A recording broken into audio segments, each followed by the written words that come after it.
Do. What is going on? Long Drive podcast listeners. We got a very special guest today. He goes by the name Tommy. Let me get the name right. Coughlin. You How got you it. doing, Tom? We really appreciate you coming on today. Oh, I'm doing good. Thanks for having me, fellas. Nice to talk to some Wiffle fans on a nice Saturday morning. Oh yeah, Connor. How you doing too? Um, okay. He's on, so I'll I will say this. Tommy is probably the closest thing that you're ever gonna get to Kyle. I don't know if you guys know this, but I believe Kyle has said if for whatever reason he could not run MLW, he'd hand it over to Mr. Coughlin down there. He's basically been in the league since 2010, so this will be awesome to hear. So All right. okay. We got some So questions. So, yeah. Connor, you want to go ahead and First lead us question. off? First question. You kind of went over this and type it up, but how did you meet Kyle and I guess just the Schultzes in general? Um, to be honest, I don't really remember because I was so young. But I think like the actual story of the first time that our families ever met, I think I was around 1.5 or 2 years old at the time. But Kyle's house, we live on the same street. We're about two houses apart, and he's across the street from me, so kind of like diagonal, two houses down, and he's up a little hill. But I can see his house from my driveway if that makes sense, no problem. And our house, my house, we actually had a house fire when I was, like I said, two. I think it was in 2001. We had a house fire, and I think that night, in the middle of the night, like because there was a lot of commotion in the street, because there was fire trucks and a lot of neighbors were coming out and checking it out. So I think that night is when the Schultz family introduced themselves to my family. So at the time, it was just our parents, and then my older sister and Brendan Schultz were probably like four at the time, so like they could interact and talk. But me and Kyle were just babies, and then like I could remember going to his house as young as like 3 or 4 years old. We went to preschool Yeah. together, like rode the bus, like kindergarten and preschool and all that stuff together. So Mm-hmm. So uh, and I think it might have been Brennan because obviously he was like the oldest, so he remembers this the most. But how did MLW start? Because I believe you guys made up like a different sport, and you guys almost had like a league of that. I can't even remember, but I guess just in general, how did MLW start? um, so we had like some garden fencing that Brendan had set up in the front lawn, and we would play like baseball. We'd have a tennis ball, and we'd use our baseball bats, our metal bats from T-ball and travel ball or whatever we were doing at the time. This was probably in 2008, 2009. And so we had that set up, and we'd have a blast. But like with the tennis balls, you'd be hitting them like we'd be putting them onto the neighbor's roof, and like you'd be hitting them super far. So it never really worked that well. But it was still a lot of fun. And then we were just like every kid. We were super into watching YouTube videos, and we thought it was super cool. We always wanted to make videos, and we had already made like on the MLW channel. You can find it. There's like a basketball trick shot video. That's when I think Dude I saw Perfect that. Isn't first. that like the first video on there? Yeah, it's Yeah. because I like think that I was when did see that. Dude Perfect was first uploading videos, and they were like an instant sensation. So you're trying to copy them, and then Kyle or one of the Schultzes, Kyle, came across this channel called FT Wiffle. And I remember sitting in like the Schultzes computer room and like, hey, check out these videos we found, and it was like kids that were in high school playing wiffle ball in their in their parents' backyard, and they had a pretty cool like fenced in area, and they had banners, and it looked super professional. And they're like, well, we should start doing this, and I was like, yeah, that'd be super fun. So I had actually I think it was my sister's technically, but we had like the flip video camera. I don't know if you remember. You guys are probably way too young for those, but it was called a flip video camera. And it was like the cool thing to have at the time. They cost like $100, and my sister got one for her birthday. So we started to use that to film. We filmed the trick shots with that, and then we filmed like the first couple of football videos with that. And then the Schultzes also got a flip video camera, and they got the HD one, the nicer one. So then once we had those two cameras, that's kind of how it was born. And then we converted our tennis ball games into wiffle ball games because of the FT Wiffle guys, and just kept filming from there. And I'll just ask this: you guys had, and what was the strike zone back in 2010? Is this big like green, almost like The K zone, or the Colts K zone, or is that later on? I can't remember. No, that's the first one. We would use that. I think it was like it's I don't know what the right word for it is, but it's kind of like an easel. Like you could like clip paper in there and you could draw on it. Like Yeah. that's what it was meant for. But then we just put some masking tape on it, and it did the job. At the time we were so little, it kind of worked. Yeah. So you were on the Wildcats from 10 to 13.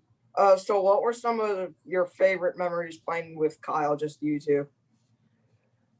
Just having fun, man. I mean, we were 10, 11, 12 years old, just having a blast. I mean, I enjoyed all of it. Hitting. I mean, it was fun. I don't know why it was fun, but it's fun to like.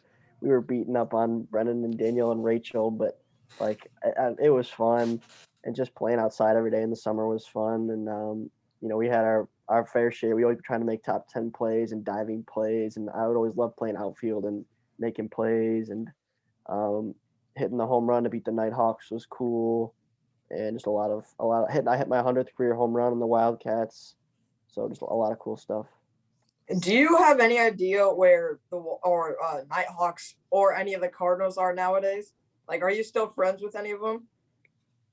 Um, Well, I know Zach Hopman you go to Michigan I State. am still friends with Zach. I talk to Zach quite often actually.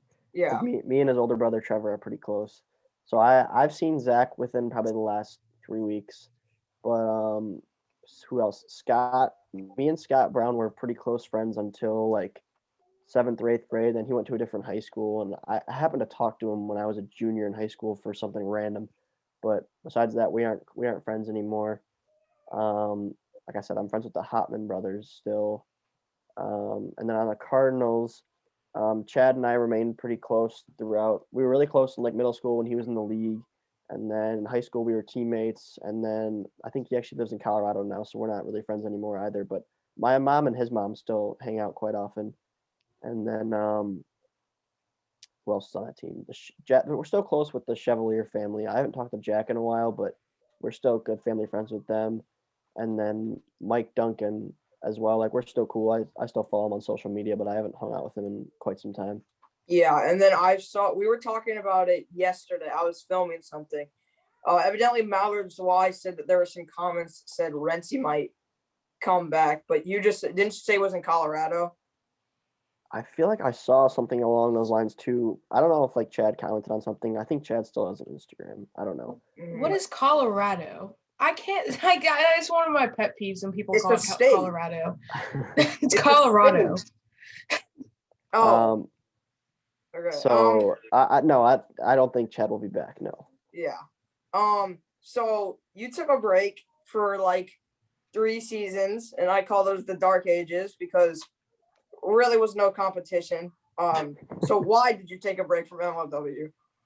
I took a break because even though it works for a lot of kids, like I was the kid who would like play wiffle ball all day and then go to baseball practice and then like couldn't touch a ball. Like the timing just didn't work. And I know other friends who have had the same issues, and some kids are like, "What? I've never had that problem." So this is a point where like I was pretty decent at baseball. I wasn't like phenomenal or anything, but I was solid, and I knew like I could have a pretty decent high school career if I just put some more effort into it. And I was already putting a lot of effort into it. So I don't know. It just seemed like the right decision at the time, and I don't regret it or anything. Just focusing on baseball and not having the wiffle ball distraction throughout the year. Yeah, and then obviously you batted lefty, and was that the whole reason? Like to not mess up your baseball that was the reason I started batting lefty, because I figured at least I wouldn't mess up my swing. Yeah. But there was times I've told the story on a different podcast with some fans. But there was times like where I'd play wiffle ball and be pitching all day, and then I'd go play a baseball game at night, and like I would literally have guys on base, and I was like probably like 11 or 12, and I would go out of the windup instead of going into the stretch because it's just in my head from wiffle ball. I'm always pitching in the windup, so like people would steal, and I'm like, oh my god, I'm an idiot. But yeah, that actually happened probably 2 or 3 times. Yeah. In one season, that's when I was like, okay, this is an issue. Yeah, and then so in 2017, you wanted to come back, and obviously you captained your own team. So what made you want to come back? Because you were still playing high school ball at that time, weren't you? Yeah, I was, but I missed the very first series. If you remember, in 2017, it was just Noah and Steve played against the Cobras, and that's because my high school season wasn't over yet. By the time I was playing in the league again, my high school season was over. My baseball career was essentially over. I was still playing in a travel league that summer, but I didn't care that much. I was just having fun. So I'm a sucker for like how names. So how did you guys come up with Midwest Mallards? It's a good question. I think Noah likes to try to take the credit for this, but I'm pretty sure it was my idea. But I wanted to be a Midwest, like we have all the directions obviously, and so I wanted to do Midwest something, and yeah, I don't know, I just stumbled upon Mallards, thought it was cool, Yeah. stuck with it. So you guys were the only team to ever win World Series in your very first year. The Gators came very, very close. But so how did it feel coming back from to we don't talk about it on this podcast. Oh, we talk Cobra about fans. it a lot. We always talk about it. But, Are we Cobra fans here? Yeah. Right there, Mr. Smith. Every game was played in one day, wasn't it? Like over like the course of like 4 hours. Yeah, it was just like probably started at 1 o'clock and we were done at 4 o'clock. You know, those games moved pretty quick at Colts Field. Mm-hmm. Well, yeah, because none of those games, like it wasn't like the Preds Eagles where like everything was going into like extra innings. They were all like they were all. It was pretty innings. quick. It probably took three hours or so. Like I remember being hungry towards the end because I had eaten lunch, then I hadn't eaten dinner. Like I was getting hungry, but it was all afternoon pretty much. So I guess just in general, when Noah did catch that ball and doubled it up, I know you guys went like crazy and stuff. So I guess just in general, how did that feel? It felt awesome. Are you kidding me? Because like I said, it's hard to describe because it really wasn't like it was days at a time and it was like a long comeback. Like it was quick, but it's hard to put it into words because essentially I came into the series feeling super confident, and then the Cobras were playing solid because they're an amazing team, in my opinion, still the best team ever. And in my head, like you want to say you knew it all along, but in my head I was like, God, like when are we gonna start hitting? When are we gonna start hitting? I knew we could do it because they were way better at wiffle ball than us, but they were kind of just messing around. Like we were taking it super serious. I was like, oh, it's a matter of time. It's a matter of time. And I can remember losing the second game, thinking like, wow, we're about to come back and win this thing 3-2. That's before the first pitch even been thrown of game 3. And then game 3, they take a break game pretty much and just let us win after saying they wanted to just go home and get this over with. So we win game 3. Then Noah hits a home run in the first inning of game 4, and then in game 5 just to win, and like just it all hits you at once, you know, of like the roller coaster of emotions of the last like 2 hours, 3 hours of being frustrated and being like, what the heck? A beautiful moment in the sport when you got a friend that's a Cobras fan. Yeah. Just a roller coaster of emotion of being down 2-0 and like seeing it on your teammates' faces and then believing in yourself, coming back. Like that's like when I first started to throw sidearm was that day, like in the middle of that series because nothing was working in the first 2 games for me over the top. So it was just wild. And then when the final out's made and it all hits you and you're like, oh my God, we just won and we were down 2-0 and this is my first year back and like this is insane. Like the way that game ended is like out of a movie, you know? So yeah. So yeah, and call me crazy. If that series was played over 2 days, Cobras would have won. I'll just say that. Yeah, no. Next question. Even though you guys missed the playoffs this season, what was your favorite part of this 2020 season? Oh, my favorite part was probably being able to play first and foremost because I had my doubts coming in March and April. I was thinking like, oh my gosh, this is not going to happen. We're going to have to skip a whole year and it's going to be bad for the YouTube channel and stuff. So being able to play was my favorite part. But other than that, we had some moments. I really enjoyed the Cobras series. We swept the Cobras. But that one everything went our way and I pitched really well. So that was a fun day for me. But besides that, just watching the new guys was probably my favorite part of the season. Of watching all the new faces in the league. Yeah, and the Mallard should have made the playoffs because they won 3 out of their 5 series, but the 2 series that they lost were sweeps. And I don't think the Gators should have swept the Mallards. The Diamondbacks were hot, so I'll say Diamondbacks deserved that one. Next question. What moves are the Mallards planning to make in the offseason? I know I've seen some people. You were at the Wiffle in the Mitten, right? Yep. So I've seen some people saying Dallas Allen, number 2, which I can see that. But are you guys planning on making like any trades or anything? I don't think so. Just because we don't really have anybody to give up. We've lost a lot of guys who aren't eligible to play anymore. So this is going to be crucial. This draft coming up for us. That's our main move will be getting that number 2 pick. We could trade a future pick for a current pick, but I don't see that happening as of right now. So Noah's obviously retired. Mm-hmm. Is McPeak going to return next year, or is he done? Because we I talked to think Chris Cheatham. told us that he's Yeah, done. Chris Cheatham told us that McPeak was gone, but obviously McPeak better than he does. So. Yeah, I think McPeak is hanging up the cleats as well. So it'll be me and Trevor and to be determined. Mm-hmm. So I kind of went over this. Do you have an eye on someone that you would draft? Because I believe you guys are drafting out of the pool of the kids in the Whiffle and the Mitten, probably like the 16 up division. So did you have your eye on anyone? And I know like Drew doesn't want to say like who he plans on drafting. I guess I think Drew's number 1. Drew's number 1. Yeah, Drew's number 1. So I already know who Drew's gonna take. I have my eye on a couple kids and a couple kids who like I think maybe I shouldn't take number 2, but I would like to maybe have them on my team as a sub because the rosters are going to expand a little bit this year. So yeah, I mean I'm looking at a couple guys. I've been DMing some kids about their interest and stuff like that. So yeah.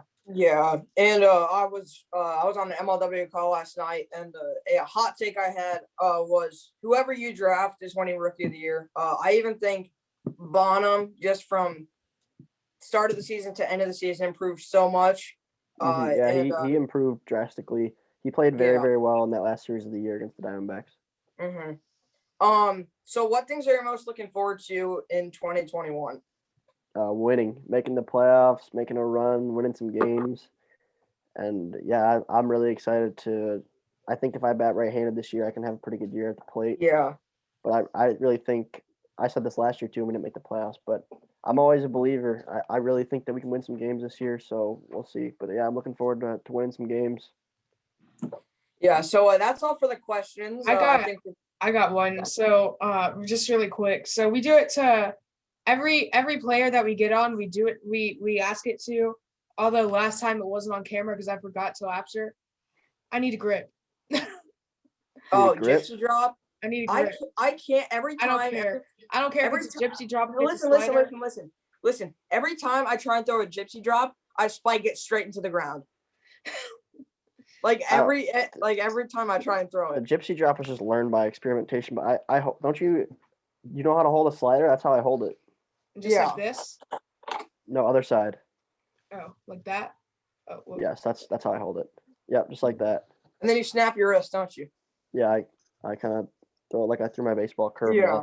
I think Daniel talks about how he's throw it like you do a baseball and like he doesn't flick his arm. But when I played baseball, man, I would torque my whole elbow over and like. Yeah, and then also I wouldn't recommend. It's not very healthy. I wouldn't do it. But also, Jack, I asked. I can't remember. I was talking with a MLW analyst, and I tried and throw like Cheatham super curve, and he told me that Cheatham doesn't move his arm. It's all on the wrist. So Cheatham doesn't move his arm at all. Yeah, his swing is really weird. He taught us that. It was weird, but yeah. I think what did Chadwick tell us? I think it was a slider. Chadwick told us like a slider stuff. I have a question. Who's the hardest player to pitch against and the hardest pitcher to hit against? If that makes any sense. I think the hardest player to pitch against is Kyle Schultz, just because, and I always say this at every interview, because we've been playing football against each other for over half of our lives. Like he's seen everything I've got, and I try to get creative, but he still knows. And then hardest to hit, I still think is Daniel, not because his stuff is the dirtiest really anymore, but it's just frustrating because Daniel doesn't really have any surprises. He has like 2 pitches he throws, maybe 3, and you know what's coming, but something about the kid I always seem to struggle against. So maybe I seem to do a little better this year right-handed, so we'll see what happens this year in 2021. And did you not start batting lefty full-time until 2013? Because it was like Tommy Coughlin's last righty home run was in 2012, and I thought you started batting lefty like so much before 2012. I did. I started batting lefty in like 2011. But then that game the clip that got shown where I hit that right-handed home run was like a blowout. And so then me and Kyle, he hit lefty and I hit righty in my last at bat, and we both like hit home runs. It was funny. I'm trying to think of some other. Yeah. Do you know anything? Like, do you? Obviously, you're really involved. So, do you know any like tournament like places you might go to next year? Are you guys gonna do like Colts Field again? Like, do you know anything along the lines of that? Yeah, I mean, yeah, I'm in the know. I'm not gonna. Let's just say like nothing. I don't have documentation from these tournaments we're scheduling yet saying yep, we are locked in. If I did, I would tell you guys. But we have stuff on the calendar already. We have facilities we're planning on going to. I heard something about that little field in the back of the Phillies field. That would be pretty cool. Oh, the one in Philadelphia. I think it's you called the mean? Yard. Maybe I can't remember, but I've Weren't been you there guys supposed? IRL. You guys were supposed to play there, weren't you? I think This I is don't at the Phillies Stadium, correct? yeah, Citizens Bank Park. We have talked with them last year before COVID, but that's as far as the conversations have went. We never had Yeah. anything Also, on the I will say calendar. this: there's a beautiful indoor facility 3 minutes away from my house. There's four full-size baseball fields that you guys use for football. Come to Indiana. But Where are you at in Indiana? What city? I'm in the Fishers, like Indianapolis area. Fishers. Is it turf or is it grass? Turf. Oh, it's turf. Okay. Mm. All right. Well, I'll check it out. What's it called? Finch Creek Fieldhouse. But Finch Creek Fieldhouse. Might have just revealed where I live, but who cares? but I don't know if I have anything else. You got anything else, Connor? Not really. This may sound very stupid, but this whole time I've been trying to think of, or not the whole time, but I've been trying to think of some kind of question just to bring up your speakers in your basement. I can't think of. Oh, I like how this is some famed story now. It's just oh man, it's just such a. It's my basement when I was a kid, like our basement, like me and Kyle and Brendan and my other, like we'd go down there and just like destroy it because it was unfinished, like just big like cement walls, just like a light with a dangling string to pull on to turn on the light. And I had that's like a sketchy. little, I had like a, I I had like hate a, those kind of lights. I had a Lego table down there, and I had like a ball pit, like little toys that kids have. And then when I was like, my dad always said he wanted to finish it, and he's like a big do-it-yourselfer. So when I was probably like 8 or 9, he started to get working on it, and like he installed a little bar and a fireplace, and it took probably a good. I'd probably say it took like 6 or 7 years plus to get everything ready. When I was like 14 or so, that's when it was kind of like done. Where like I could have sleepovers down there, and like we had a TV and everything. So now it's just like it's not too big. It's probably like, I mean, it's the size. I don't want to get dimensions, but it's in a pretty average size room. But he has speakers that are in the wall in the front and then in the back, and he likes to show off his investments and his do it yourself basement. I know what that was probably very weird to bring up. I think it's No, just hilarious it's fine. when you guys bring it up in the podcast every few episodes. That's just Drew. That's just Drew being Drew. But no, it was fun. Well, True. the reason it was funny last year is because we always say, like, when he watches movies down there, it's like way too loud. Like if I'm in my room trying to sleep, say I don't live at home anymore, but like say when I was there in high school or something, and he was watching like a movie on a Thursday night for some reason, like it'd be shaking the whole house, like so loud. And like he has a lot of stuff on the walls, it's like it would vibrate. And so that's for the Super Bowl, that's always like his showcase of like that's his one big party he has every year. So for the halftime show, he always turns off all the lights, turns on the surround sound, turns off the sub, and then whatever year that was it last year where Drew was over? Yeah, I think it was. The sub blew out. I've also heard how pretty much the whole house went berserk because some kind of thing happened that made Dirty Dan's bet but made him miss his bet when he's been making it like for like I don't know how many times in a row. We do Super Bowl squares. You can Google that. But yeah, it's basically like you have a certain number that you like over under almost just you choose your own. you put your name on a piece of paper in this big grid, kind of like a Connect Four board almost, and then like numbers get assigned to your name. So say Daniel has 4 and 0, and the score is 24-20. So there's 4 and a 0 there, 24-20, the last 2 digits. It's like he'd be in place to win, say $100 that quarter. And then I can't remember who. It was either the Niners or the Chiefs scored like a touchdown last second. Exactly. So then he loses the money. So it's just funny. I have a question. What is the story behind that 2010 award show? Because that is absolutely hilarious. Just watching you like stand up. It's just hilarious. Oh yeah, what's that staged as well? We want to know. That was, you have to understand it. We were like 9 years old, and we'd upload videos that would get 6 views every time. So no one was watching these videos besides us and like our parents. So it was just funny. And like in my head, I thought that I could win MVP, and I think probably what happened was like me and Rachel voted for me, and then them 3 voted for Kyle, and whatever. So Kyle won. But then I thought it'd be funny. I was like, oh, I'm gonna pretend like this is live and I don't know you won, so I'm gonna stand up and act like I won, and then I don't win, and yeah, it's just funny. I don't know. Yeah, and then obviously, I want to say awards or World Series are legitimate until like 2016. Oh, because of people that were in the league. Yeah, I guess World Series, but like awards, I want to say awards are like legitimate until. I must say though. How did you guys just like vote? Like did the players vote back then? Yeah, we voted. Kyle would give us a sheet of paper and we'd all cast our votes. I'm like, yeah. I must say, probably one of my favorite MLW videos has to be not too long ago, like a month ago or so. Your commentary for the 2020 award show was amazing. Yeah. Especially that was your favorite video? It's up there. Awesome. Especially, and one of the things that made it the best is that you I don't know if it was in a script or whatever, or if you just said it yourself, but you kind of bashed through Davis towards the beginning.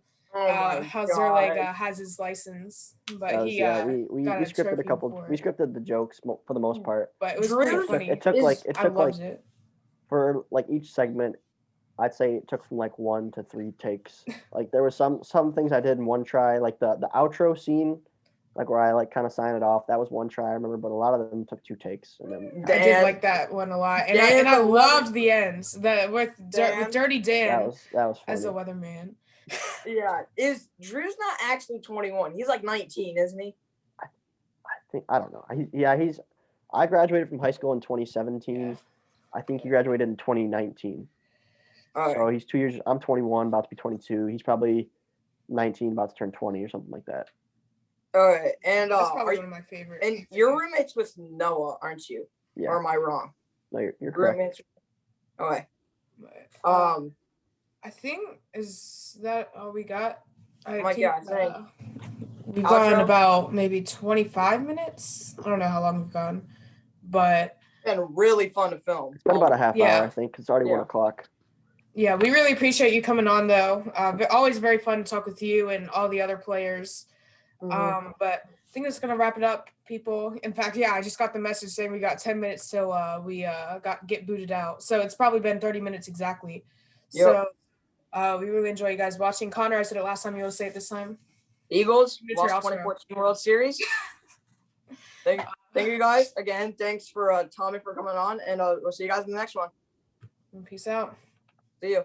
Peace.